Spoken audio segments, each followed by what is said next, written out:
All right, I was going to start this video with the video already rendered from the last episode. We were looking at the coolest tool that I think Google has had to offer. And it really is a mix of its best tools. So we were talking about GTA and how GTA is, you could create short films with it. And as a kid, it interests me to find there is some kind of game where you were like a movie studio executive, and it was like a simulation game where you would build the studio but you would also create the movies. So I was trying to produce a movie, and then it wasn't working out. I wasn't able to get the people on board to do the movie, so I was like, screw it. If I have to use some kind of software to do, obviously I didn't, and I was able to do other things, but that was always like a software that you could use. So just you on your own. And I mean, YouTubers have been able to do it. There's plenty of, just solo practices where you're just, and then there's these great channels that are the animation channels, the Kyrgyzstat, Illymation, Odd One Out, and some of these that do amazing animations and then just put it up, for free on YouTube. And then obviously now they have a following and sell merch and sell ads, and they're able to continue it, which is great because it produces some great content. So these tools, I don't know how to draw. So I, that's, you could see, I mean, I guess I do know how to draw. If you like how the my profile picture for this channel, if you enjoy that, then I guess I can draw. So I want to get into the exporting of this video. Now, exporting this video is going to be what you want to do is, because I'm still going to do something with this, so I want to export it as an image sequence. And the attribution is fine. Advanced. Now in the advanced, I want the 3D traffic tracking data in Adobe After Effects and the coordinate space local. No track point set as local origin. Let's see. So if I go back, cancel, and I go back to the first one and I click down, add attributes, and based on the end, we click this mountain right here. This is the track point, and then we're gonna set as local origin. So now you can do local, and I'll go into why. It's been a while since I've used Google Earth Studio, but it's a very cool tool.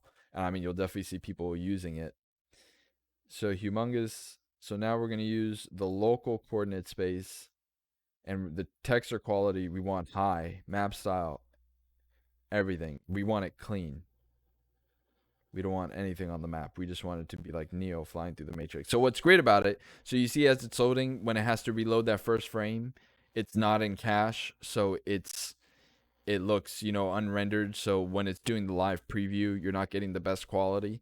Well, by rendering it and then putting in a YouTube video, you get the best quality, so you get the best effect, and it's crazy to be able to get this effect. I mean, I've already seen, and this is a video if someone can check out the import Google Earth into Microsoft Flight Simulator.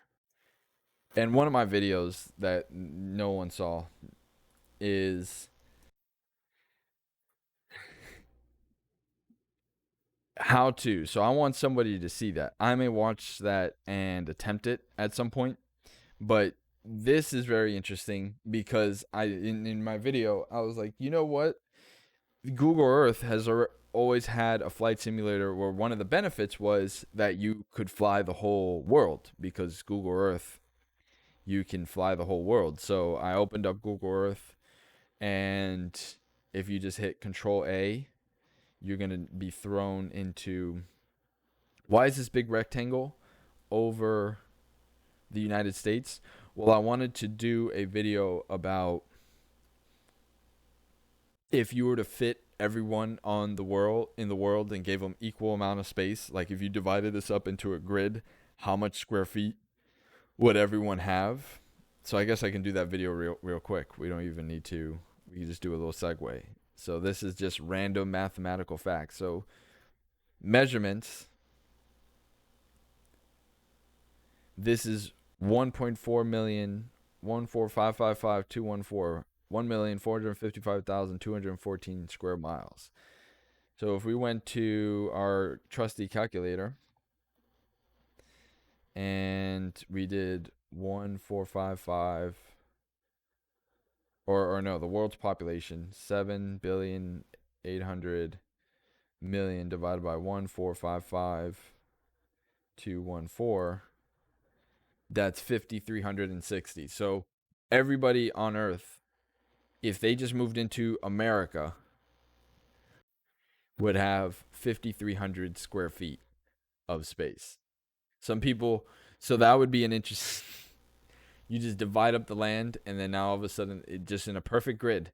And there's precedent for dividing up land in a perfect grid. I mean, if you actually see how the United States is set up, so let's zoom into the United States here, and you can see that the United States was actually divvied up into a big grid over much of its space. And you can see it very clearly out here. You can see it very clearly out here where there's these evenly spaced points. And if we get even closer, look at that. Look at that. Isn't that trippy as hell? It looks like graph paper.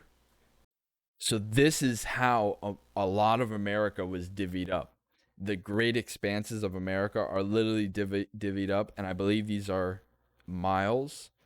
So I think this is each one of these squares, which is very clear. I mean, is divvied up. I mean, look how perfectly. Now, let's compare and contrast that. We'll measure it in a second. Let's compare and contrast that with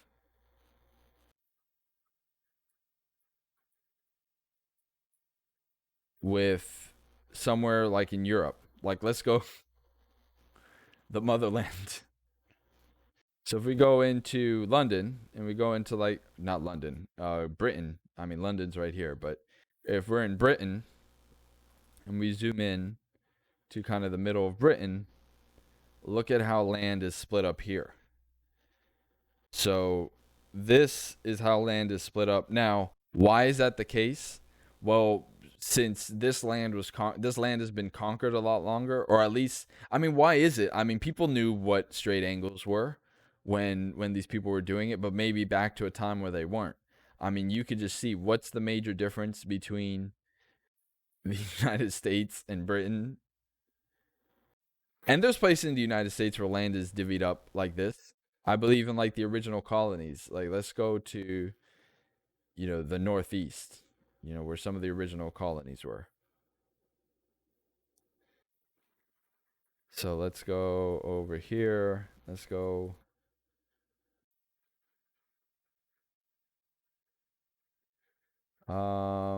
Boston's like right over here.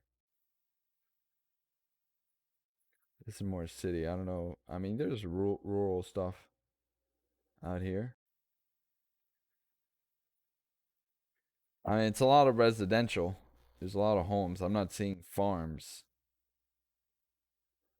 because that's what those big delineations were in the middle of the United States. They're farms.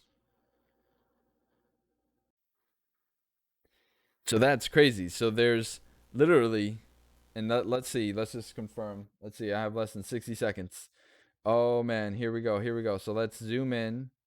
Dun, dun, dun, dun, dun, dun, dun, dun, dun. And you can see where it is because there's these larger clusters, but then there's the individual units.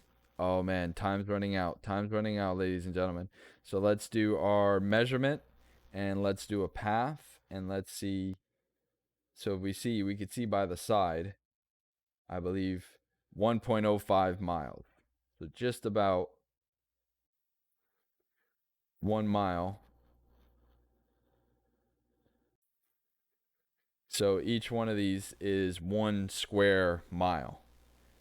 So that's why the mile is so important, or why it's like miles in the United States, because literally the big swaths of the country are divvied up into square miles.